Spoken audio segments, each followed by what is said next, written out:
brother said that I stole his money from the wedding, and now the whole family hates me. Days later, I came to the family dinner, showed video proof, and shocked everyone. The wedding day was as beautiful as anyone could have hoped for. My brother Elijah was radiant in his designer suit, and Brianna, his now wife, looked like the happiest woman alive. Everything went smoothly, the vows, the champagne toasts, the dancing. If there was any tension, I didn't feel it. At least not until the night after the wedding. The family had gathered at my parents' house to relax and talk about the big day.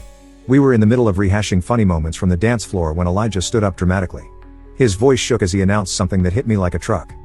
Jane stole our honeymoon money. $10,000. It's gone. The room fell silent. I could feel everyone's eyes turn to me. My brain couldn't process what he had just said. Stole? Me? It was absurd. Before I could even defend myself, Elijah went on and on. He talked about how devastated he was, how he'd been crying all day, and how betrayed he felt. Brianna sat frozen, looking like she'd been hit by a freight train. My parents, however, immediately sprang into action to support him. Jane, how could you do this? My mother said, shaking her head in disappointment. You ruined everything. Steal from your brother? Your own brother? Dad added. You're not welcome here anymore. I tried to speak up, to explain that I hadn't touched a dime. I pointed out that I had been at the front desk all night in full view of everyone and that I didn't even know where the money was kept. Brianna, to her credit, seemed unsure, even saying, I don't think Jane would do something like that. But Elijah wasn't having it. Stop defending her, Brianna, he snapped. She's lying. I can't believe you take her side over mine. Jane, you're disgusting. Get out of my sight. I was stunned. The anger in his voice wasn't just about the alleged theft, it was personal. My parents joined him in telling me that I was no longer part of the family. You are no longer our daughter, my father said, and that was the final blow. I exchanged glances with Brianna, who looked as confused as I felt, and then I left. As I drove away, I began to put things together. I knew exactly why he was doing this. It wasn't about the money, it was about our grandmother. Grandma had made it clear a few months earlier that she intended to leave me most of her inheritance. She believed I would use it wisely and take care of the family legacy. Elijah, the self-proclaimed golden child, was furious. He had tried to convince Grandma that he deserved the money instead, but it hadn't worked. Now that Grandma's health was failing, Elijah was desperate to make me look like the bad guy. It was his way of sabotaging me. I was angry, but I also knew this wasn't over. If he was going to play dirty, I could play dirtier. I had a secret of my own, one I'd kept to protect Brianna. Elijah had been cheating on her for months. I hadn't planned on exposing him. But after what he'd done, all bets were off. I began to plan my revenge. After that night, I couldn't stop thinking about what Elijah had done. The betrayal hurt, but what hurt even more was the fact that my parents believed him without a second thought. I couldn't even look at my phone because the family group chat exploded with texts about how I had let everyone down and how ashamed they were of me. It was as if Elijah had flipped a switch, and suddenly I was the family villain. But I wasn't going to let him win. Elijah thought he could destroy me and walk away unscathed. What he didn't know was that I had been sitting on a bombshell for months. Back in August, I'd accidentally caught him with someone who wasn't Brianna. I'd gone to a coffee shop in the next town to meet a friend. And there he was, sitting in a corner booth, holding hands with some woman I didn't recognize. They weren't exactly subtle, kissing, laughing, acting like a full-fledged couple. I didn't say anything at the time because, honestly, it wasn't any of my business. I figured it would come back to bite him eventually. I just never expected it to be me who'd have to bite back. Now, I needed proof. Something solid. Something undeniable. I knew his routine well enough. He'd always claimed he was visiting a friend or running errands when he disappeared for a few hours each week. It didn't take a genius to figure out what he was really doing. My best guess was Thursday, around 7 p.m., that seemed to be his usual window. So I parked my car down the street from his house and waited.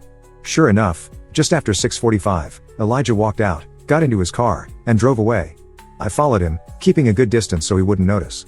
He went to the same coffee shop where I'd seen him before. The woman was waiting for him in the parking lot. I parked discreetly across the street and started recording. They hugged. Then they kissed. And not a quick peck, this was the kind of kiss that made it clear that Brianna wasn't even a thought in his head. They went inside and sat by the window, looking like a couple on a romantic date. The woman kept leaning in close, touching his arm, whispering in his ear. Elijah ate it up. I recorded the whole thing. 7 minutes of golden footage that would turn the whole situation on its head. When they finally left, I made sure to catch them hugging again before they got into separate cars and drove away. I waited until he was long gone before I drove home. My heart was pounding all the way home, but it wasn't nerves, it was anticipation. I knew I had something that would shatter his perfect little facade. But I wasn't going to rush into it. I had to wait for the right moment. Elijah had gone nuclear on me at a family gathering. So it was only fitting that I returned the favor. I decided to set up a dinner a few days later and pretend to apologize and make amends.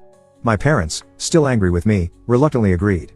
Elijah didn't hesitate to accept, probably thinking it would be his chance to humiliate me further. Little did he know what was coming. The days leading up to the dinner were excruciating. I stayed completely quiet even as Elijah continued to throw barbs in the family group chat about how some people can't take responsibility for their actions. My parents ate it up, of course. Every time I saw a text pop up from them saying something like, "We are so proud of you, Elijah, for handling this with grace," I wanted to scream. But I kept my cool. I knew it would be worth it. The morning of the dinner, I texted everyone in the family group chat, including Brianna. I said I wanted to meet for dinner and clear the air. "I owe everyone an explanation," I wrote, "and I need to apologize, especially to you, Brianna." My father replied first, saying they'd be there but that I'd better have a damn good reason for what I'd done. Elijah chimed in with a sarcastic remark about how he hoped I was ready to confess. Brianna's response was short and neutral, just a thumbs up emoji. Perfect. Everything was falling into place. I spent the day getting ready. I loaded the video onto my laptop and tested it to make sure the quality was good. I also printed out screenshots, just in case anyone tried to accuse me of faking the footage. When I arrived at my parents' house for dinner, I felt like I was going into a battle, and I was ready to win. The atmosphere was tense as I walked in. My father barely acknowledged me, and Elijah sat at the head of the table, looking smug as ever. Brianna was next to him, quiet and reserved, as she had been since the accusation. I didn't know if she believed I had stolen the money or not, but she was clearly keeping her thoughts to herself. We all sat down, and I began by taking a deep breath. First of all, I want to say that I'm sorry for how things turned out. I know you're all angry with me, and I understand why. But I've been thinking about everything that's happened, and I realize there's something I should have said sooner, something I've been holding back. Elijah leaned forward slightly, his eyes bright with anticipation. He probably thought I was going to confess. My dad just stared, waiting. Brianna looked uncomfortable.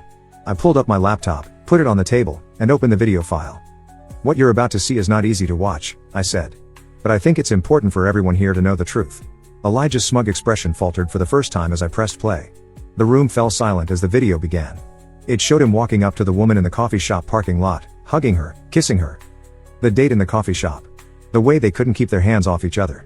And then the last shot, them hugging again in the parking lot before they drove away. The video ended, and for a few seconds, no one said a word. Then Brianna spoke. "Who the hell is that?" she asked, her voice sharp. Elijah's face flushed. He opened his mouth to speak, but no words came out. "Answer her," I said. "You accused me of stealing, of tearing this family apart, when all along you were the one who was lying. This isn't your friend, is it? How long has this been going on?" Elijah stammered, but Brianna didn't wait for him to answer. She pushed back her chair and stood up, her face a mixture of anger and disbelief. "You've been cheating on me," she said. "The whole time I was working my ass off to give you the life you wanted. The Maldives? The car? All of it? For this?" My father looked like he'd been hit by a truck. He turned to Elijah, his voice shaking. "Elijah, is this true?" Elijah finally managed to speak. "It's not what it looks like," he said, but no one believed him. "This will be a lesson to you, Elijah," I said, standing up. "You started this war. All I did was finish it." Brianne grabbed her keys and left without another word. My parents, still in shock, turned on me. "How could you do this to him?" my mother said. "Me?" I shot back. "He accused me of stealing $10 to make me look bad, and I'm the bad guy for showing the truth? You should ask him how far he's willing to go to cover up his lies." I didn't wait for an answer. I grabbed my stuff and left. I wasn't sticking around to hear any more excuses. They wanted a villain, and now they had one. But this time it wasn't me. After the dinner, I didn't hear from anyone in my family for days. No texts, no phone calls, no attempts to explain or apologize. It was radio silence. I figured they were probably trying to clean up the mess Elijah had made. The first person to reach out wasn't even the family, it was Brianna. She called me 2 days after the dinner, and frankly, I was surprised she wanted to talk. I thought she might be mad at me for blindsiding her like that, but she didn't sound mad at all. "I just wanted to say thank you," she said, "for being honest. I wish it hadn't come to this, but I'm glad I know." We talked for a while, and she told me she'd already started making arrangements to move out of the house she shared with Elijah. She also mentioned that she'd canceled their trip to the Maldives and stopped making payments on the car she'd promised to buy him. "He can figure out his own life now," she said. I asked her if Elijah had tried to talk to her since the dinner. "He's been blowing up my phone, begging me to understand," she said. "But there's nothing to understand. He cheated. End of story." Hearing her say that gave me a strange sense of closure. At least someone in this whole mess was seeing things clearly. A few days later, my dad finally contacted me. He sent me a long, guilty text message about how disappointed he was in me for ruining Elijah's relationship and how families should always support each other, no matter what. I stared at the message for a while, trying to decide if it was even worth responding to. In the end, I sent back a short reply. "Family supports each other by telling the truth, not by covering up lies. Maybe you should think about that." That didn't go over well. My mom followed up with a message telling me I was being immature and that Elijah was still their little boy no matter what he'd done. It was ridiculous. They were willing to overlook his cheating and manipulation just because he was their favorite. Meanwhile, Elijah remained silent. Not a word from him. I didn't know if he was too ashamed to speak or if he was planning his next move, but either way, I didn't care. He'd lost his fiancée, his free trip to the Maldives, and probably most of the sympathy he'd soaked up from my parents. Still, I couldn't shake the feeling that this wasn't over. Elijah wasn't the type to admit defeat. If he was quiet, it was because he was plotting. And I wasn't wrong. A week later, he made his move. I woke up one morning to a barrage of texts from mutual friends and extended family. Apparently, Elijah had begun to spread a new story, that I had set him up to ruin his wedding and sabotage his relationship. He claimed that I had been following him for weeks, trying to catch him slipping, and that the video was just a desperate attempt to get back at him for exposing the alleged theft. It was absurd, but the damage was done. Some people bought his story, especially those who didn't know the whole story. They started texting me, calling me petty and vindictive. Others, thankfully, saw through his lies and told me they believed me. But I wasn't going to sit back and let them control the narrative. I had all the evidence, the video, the screenshots, the texts. If he wanted a public fight, I was ready. But before I could make a move, something unexpected happened. Brianna stepped in. She posted a long message on social media that addressed everything. She explained the cheating, the accusations, the dinner, and even my role in exposing the truth. Jane didn't ruin our relationship, she wrote. Elijah did that all by himself. She just showed me what I needed to see. If anyone has a problem with her, take it up with me. The post went viral among our circle of friends and family. It shut down most of Elijah's supporters overnight. People started reaching out to me, apologizing for jumping to conclusions. Even my parents went quiet for a while, probably realizing how bad they'd looked by taking his side so blindly. But Elijah? He doubled down. His next move would take things to a whole new level. Elijah's next move was as bold as it was stupid. He tried to sue me for slander. Yes, you read that right. He actually hired a lawyer and filed a lawsuit claiming that I had intentionally destroyed his reputation and caused him emotional distress. When I was served with the papers, I couldn't decide whether to laugh or get angry. He wasn't just desperate, he was delusional. I didn't waste any time. I hired my own lawyer, showed them the video, the texts, and Brianna's social media posts, and they immediately said I had nothing to worry about. This is a scare tactic, they told me, but if he wants to go to court, we'll go to court. And so we did. The court date was about a month later. Most of the family showed up, probably out of morbid curiosity. Brianna was there, too, sitting quietly in the back. Elijah arrived with his lawyer, looking smug and confident, as if he'd already won. The judge wasn't impressed. His lawyer argued that I had maliciously recorded and distributed private footage of Elijah, causing him to lose his relationship and social standing. But my lawyer immediately shut that down.